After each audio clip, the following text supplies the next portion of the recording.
The other day I finished this rug and I just wanted to share some things about the process of making it. So this project was a commission and I had a lot of creative freedom. So I just tried to make something based off of the vibe of the room and the house that it would be in. I decided to work in Krokbragd. It's a really fun structure, it's really graphic, and since the threading and treadling stays the same, it's just how you use the color in the weft that creates the design, so what order you lay the color in and the frequency that you use it. So working in those limitations can actually be really nice, and there's just so many designs that you can do. I have a 4-shaft counterbalance loom, but this structure only uses 3 shafts. And I used twine for my warp at 5 EPI, and I used Briggs & Little wool for the weft. Since I've done this structure before, I didn't really need to figure things out like EPI. I was just sampling for design to come up with some designs for this rug. This is one of my samples. I had to take a few of them apart to scavenge the wool from them, but this is what's left.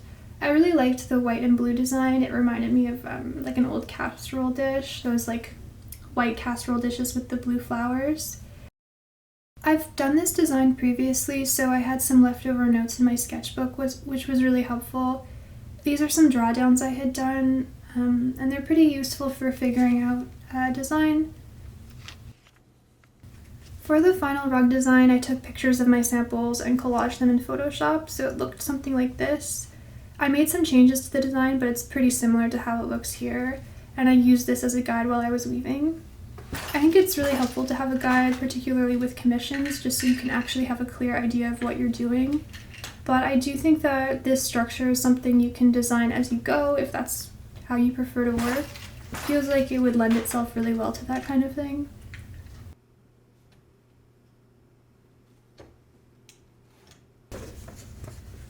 Lately, when I've been weaving, I've been struggling a bit with distractions. I feel like more and more I have a tendency to want to fill the silence when I'm weaving with podcasts or music, but I feel like it's not ideal. It just kind of stops my thoughts. I notice when I don't listen to anything, I have more creative thoughts and it allows my mind to wander.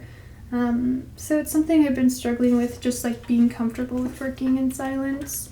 And I feel like I'm filling my head with garbage sometimes, just listening to random things or whatever, so it's hard to avoid though, especially because I do want to share my work on social media, but I just don't want to engage that much with it because it's very distracting.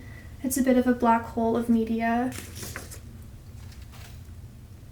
In particular, I do think the way social media has affected craft isn't all good and has kind of encouraged this instant gratification, which obviously is far from the reality of creating anything. In terms of craft, it's usually a pretty slow process.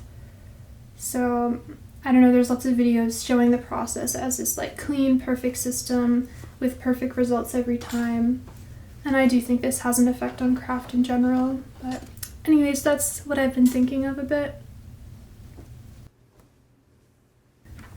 It also seemed to use up a fair amount of wool. As you can see, it actually ended up being quite thick. I think it's because of the floats and the way the wool packs down on itself, because basically for each 3 picks of weft, you end up with 1 line of pattern, so it would make sense that it's kind of almost creating like a 3-layer thick rug. So it's definitely thicker than like a normal tapestry, for example. Here is how the rug turned out. Let me know what you think.